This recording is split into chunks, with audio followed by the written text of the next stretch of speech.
Next up onto our stage is going to be Pamela. Pamela's going to be talking about her new novel called The Birth of Gossip.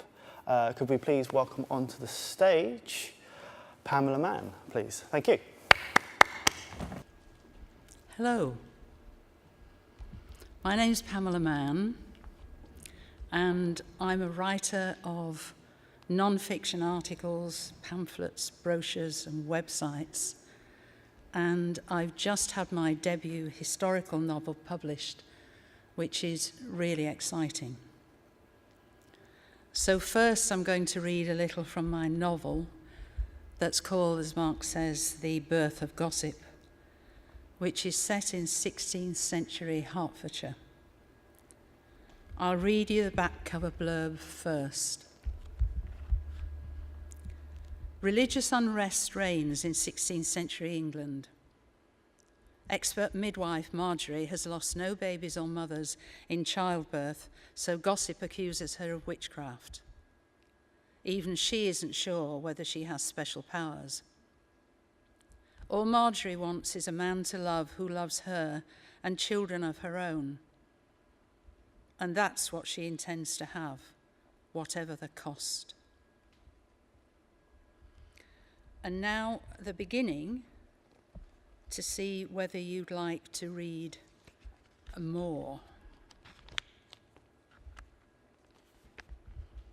So this is 1562, Hertfordshire, England.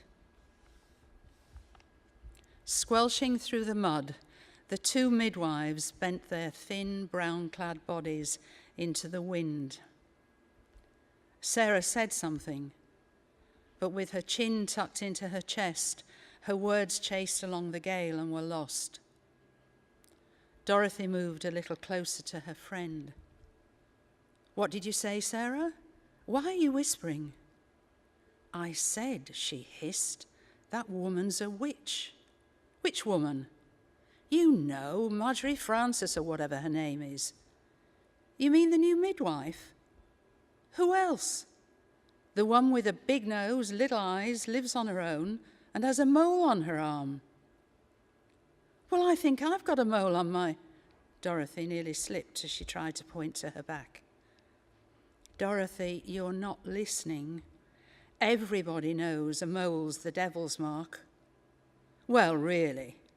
And she moved here on the 7th of the month." "Oh, all right then, even I know that's not a good omen. But she hasn't lost a mother or baby since moving here.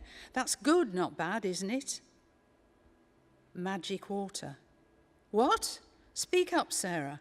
Only the wind can hear." "She uses magic water in the deliveries."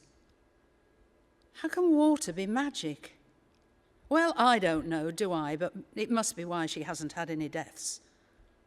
"Right, well, you and I have been delivering babies here for years, and the village water's always been good enough for us, hasn't it?" "Exactly.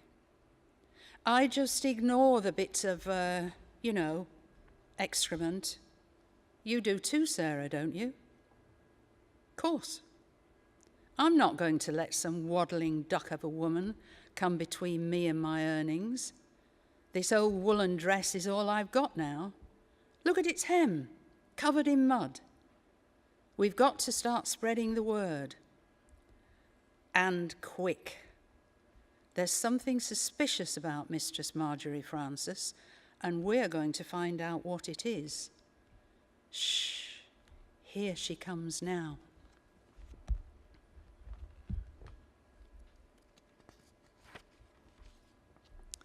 Now a little about how I got into non-fiction writing to start with. I grew up with a father who had non-fiction articles and non-fiction books published, so I became used to the emotional undulations of rejection and acceptance. Acceptance, great. Rejection, not so much. Perseverance is a boring word, but it's an important one when you're writing.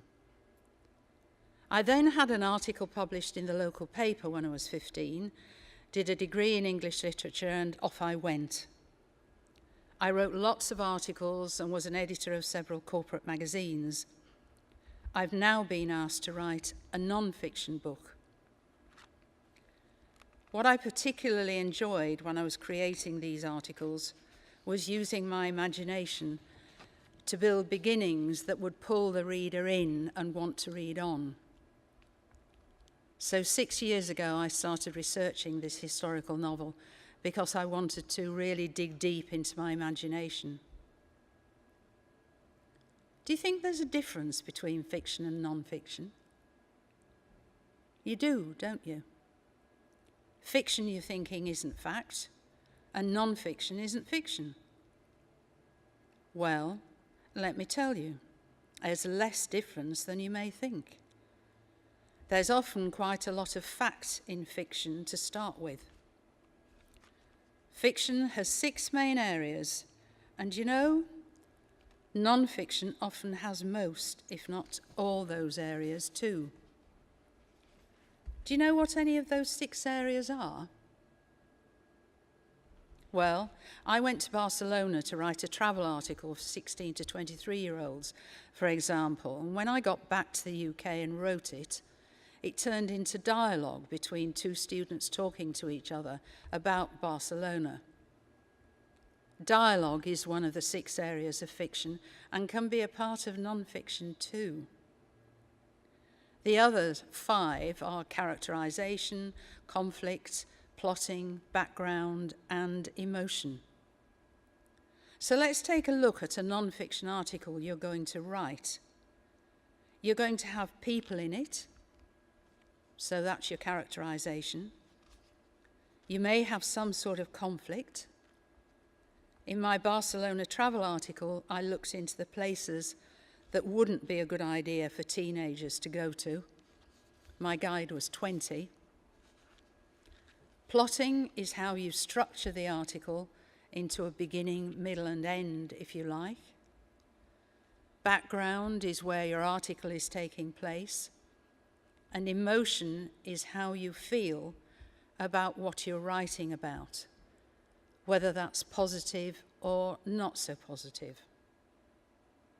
So what do you write about?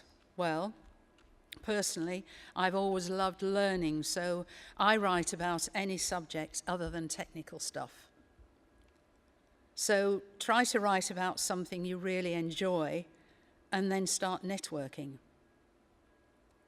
Networking is very important because you can exchange ideas with other people. Join a writer's circle, take a creative writing course. I run creative writing classes. Join a national organisation. For example, I'm a member of the Historical Novels Society and the Scottish Association of Writers, as well as Verulam Writers in St Albans. So, 2 really important things. If you want to write, write. The more you write, the better you'll become. And hand in hand with writing is networking.